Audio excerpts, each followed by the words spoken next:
রব্বুল আলামিন দুঃখে ক্ষোভে নিজের চেয়ার থেকে আর ওই কুরসি থেকে নিচে বসবেন না। এক জাররা পরিমাণ তার সম্মান, তার রাজত্ব কমবে না। আল্লাহ তাআলা বলেন, আল্লাহু লা ইলাহা ইল্লা হুয়াল হাইয়ুল কাইয়্যুম লা তাখুযুহু সিনাতুন ওয়া লা নাওম। সুবহানাল্লাহ ওয়া সুবহানাল্লাহ। এর এলাকার মুসলমান ভাই, আল্লাহ পাক রব্বুল আলামিন বলেন, লা তাখুযুহু সিনাতুন ওয়া লা নাওম। আল্লাহ তাআলা কেমন সত্তা, যে সত্তাকে জীবনে কোনোদিন ঘুমেও ধরে না, কোনোদিন নিদ্রা তো জানি না, আবার আল্লাহ তাআলা কোনোদিন ঝিমানো না। বসে বসে ঝিমায় না, দেখবেন মসজিদে এসে অনেকে ঝিমায়, ঝিমায়নি? ঝিমায়। আল্লাহ বলে, লা তাখুযুহু সিনাতুন ওয়া লা নাওম, কোনো তন্দ্রা আসে না, আবার তন্দ্রার ধানও করতে আসে না। হযরতে মুসা আলাইহিস সালাতু ওয়াস সালাম বলেন, ওয়া আল্লাহ, আপনি কেন ঘুমান না?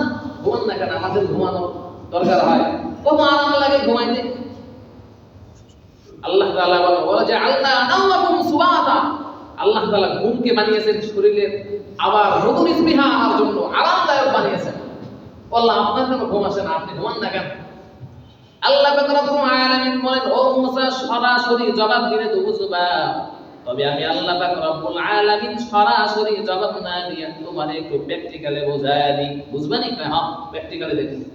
আল্লাহ বলেন, যাও দাঁড়াও, রাতে গিয়া তুমি একটা কাঁচের প্লেট নিয়ে খাড়ায় থাকবা, একটা কাঁচের প্লেট নিয়ে দাঁড়াইবা। হযরতে মুসা কাঁচের প্লেট হাতে নিয়ে দাঁড়ায় আছে, একটু পরে ঘুম আসে। আল্লাহ বলে, খবরদার ঘুমাইবা না, যদি ঘুমাও তাহলে কিন্তু কাঁচের প্লেট ভেঙে যাবে, কাঁচের প্লেট ভাঙা যাবে না, খবরদার ঘুমাইতে পারবা না। আল্লাহ পাক রব্বুল আলামিন বলে দিলেন, দাঁড়ায় আছে।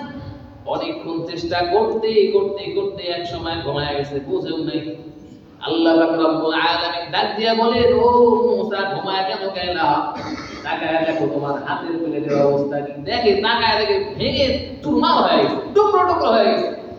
আল্লাহ পাক রব্বুল আলামিন বলেন, হে মুসা, আমি আল্লাহ পাক রব্বুল আলামিন যদি এই জাহাজটারে আপন অবস্থায় রেখে ঘুমায়া যায়, তোমার হাতের প্লেট যেমন টুকরা টুকরা হয়ে গেছে, ওই আসমান আর জমিনও টুকরা টুকরা হয়ে যাবে।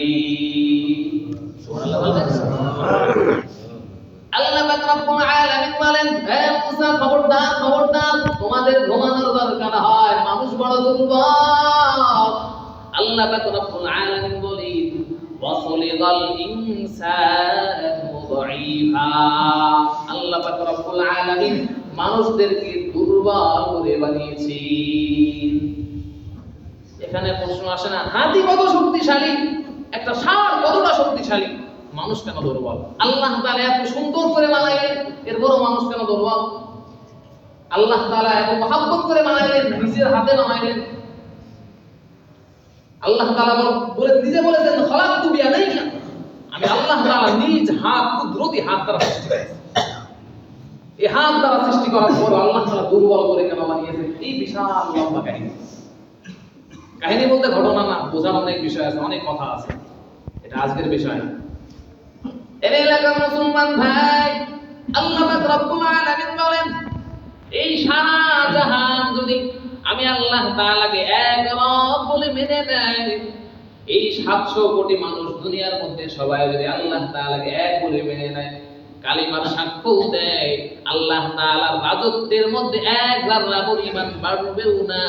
আবার সবাই যদি না মানে, এক জাররা পরিমাণ রাজত্ব কমবে না। হযরত মুসা আলাইহিস সালাতু ওয়াস সালাম উনি সব সময় বেশি প্রশ্ন করতেন, কাসরাতুস সুআল ছিলেন, খুব বেশি প্রশ্ন করতেন।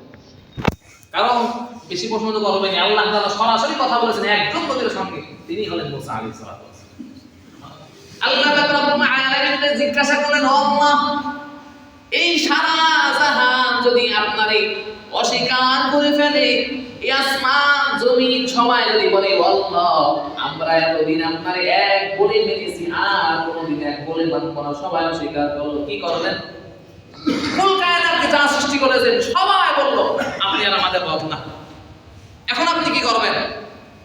আল্লাহ পাক রব্বুল আলামিন মুস্কি হাসি দিয়ে বলেন, ও মুসা, আমি আল্লাহ পাক রব্বুল আলামিনের সৃষ্টির মধ্যে এমন একটা সৃষ্টি আছে, যে সৃষ্টি এক সবাইকে লাগবে না, ওই সৃষ্টিটা এমন, তোমাদের মানব জাতি যেমন হাজার হাজার লক্ষ লক্ষ কোটি কোটি, আমি আল্লাহ পাক রব্বুল আলামিনের একটা সৃষ্টি আছে, তারা এমন একটা জাতি হাজার হাজার লক্ষ লক্ষ কোটি কোটি। কেমন সৃষ্টি? বলে তুমি কোনোদিন দেখো নাই, শোনো নাই, তবে আজকে শোনো।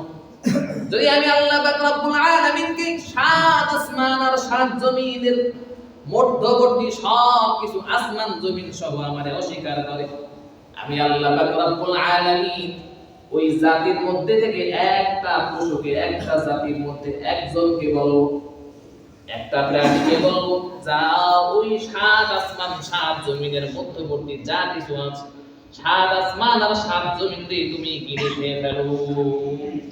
একবারে বলবো একজনকে। মুসা আলাইহিস সালাতু ওয়াস সালাম বলছেন আল্লাহ সম্ভব? বলে ও মুসা তোমরা খানা খাও না। লুকমা বলে, লুকমা, লুকমাটা কেমন? আরবি অভিধানে লুকমা লেখছে, লুকমা তো আরবি শব্দ। লুকমা বলা হয় যে মানুষ যখন খাবার গালে দেয়, এই গালে দেওয়া খুব বেশিও হবে না, আবার খুব কম হবে না, এটাকে লুকমা বলে। আমরা সাধারণত খাবার খাওয়ার সময় যতটুকু গালের মধ্যে দিই, মানুষের তবিয়ত অনুযায়ী কম বেশি হতে পারে, তবে আপনি যতটুকু গালের মধ্যে দেন, মুখের মধ্যে দেন, ততটুকু আপনার কাছে লুকমা। আমি যতটুকু দিই এতটুকু আমার লুকমা। আল্লাহ তাআলা বলেন যে সাত আসমান আর সাত জমিনকে, সাত আসমান আর সাত জমিন এবং এর মধ্যবর্তী যত কিছু আছে, যত গ্যালাক্সি আছে না কেন, যত গ্রহ আছে, যত চন্দ্র আছে, সবগুলোকে ওই প্রাণী, একটা প্রাণী একবারে খেয়ে ফেললে ওর এক লুকমা হয়। সুবহানাল্লাহ। মুসা আলাইহিস সালাম বলেন আল্লাহ এত বড়? হ্যাঁ এত বড়। আল্লাহ বলেন না না, এটা একটা না, বরং এরা বিশাল, তোমাদের মানুষের মতো এক জাতি। আল্লাহ এত বড়? হ্যাঁ। আল্লাহ আবার জানতে চাই, কি জানতে চাও? আল্লাহ এত বিশাল এক প্রাণী, যার সাত আসমান সাত জমিনকে খেয়ে ফেলবে, অথচ তার এক লুকমা হবে, এবং বিশাল প্রাণী, আবার একটা না, হাজার হাজার লক্ষ লক্ষ কোটি কোটি, এতগুলো প্রাণী এত বিশাল আকারে, এরা কোথায় থাকে? আল্লাহ বলেন বিশাল একটা জমিন আছে আমার, এটা আমি আল্লাহ তাআলার ইলমের মধ্যে আছে, আমি আল্লাহ তাআলা ছাড়া আর কেউ জানে না। মুসা আলাইহিস সালাতু ওয়াস সালাম বলেন আল্লাহ এদের মতো এই বিশাল এক জাতির জন্য বিশাল এক জমিনই তো দরকার। আল্লাহ বলেন না, ওরা আমার ওই বিশাল জমিন জুড়ে থাকে না, বরং ওরা আমার ওই বিশাল জমিনের এক কর্নারে, এক কোণার মধ্যে ছোট্ট একটা জায়গায় থাকে। সুবহানাল্লাহ, আস্তে বলুন সুবহানাল্লাহ। এবার মুসা আলাইহিস সালাতু ওয়াস সালাম বলেন আল্লাহ এত বিশাল জমিন, বিস্তার ভূমি, হ্যাঁ বিস্তার ভূমি, আল্লাহ এটা কোথায় আছে? আল্লাহ বলেন মুসা আমি আল্লাহ তাআলা তোমাকে যতটুকু আকল দিয়েছি, ওই আকল দ্বারা তোমার এতটুকু বোঝাই সম্ভব, এর থেকে বেশি যা দিয়ে আপনি বুঝতে পারবা না, তোমার মাথায় আর ধরবে না, কষ্ট করবা। এর এলাকার মুসলমান ভাই, আল্লাহ পাক রব্বুল আলামিনের রাজত্বের মধ্যে কম হয় না, বেশিও হয় না। যদি আমি আর আপনি নামাজ আদায় করি, আল্লাহ তাআলা বেশি খুশি হয়ে যাবেন, তবে নামাজ না পড়লে আল্লাহ তাআলার কোনো যায় আসে না, ঠিক কিনা বলি? মুমিন বান্দারা যদি মুমিন হয়ে যায়, আল্লাহ পাক রব্বুল আলামিনের সামনে নিজের সম্পদ, নিজের জান মালকে সুপর্দ করে দেয়, ওই মুমিনের জন্য সফলতার দ্বার প্রান্তে চলে যাবে। তবে যদি না দেয়, আল্লাহ তাআলার ধন সম্পদের মধ্যে কোনো খারাপির মধ্যে লিপ্ত হয়ে যায়, আল্লাহ পাক রব্বুল আলামিনের কিছু যাবেও না, কিছু আসবেও না, ঠিক কিনা বলে? এইজন্য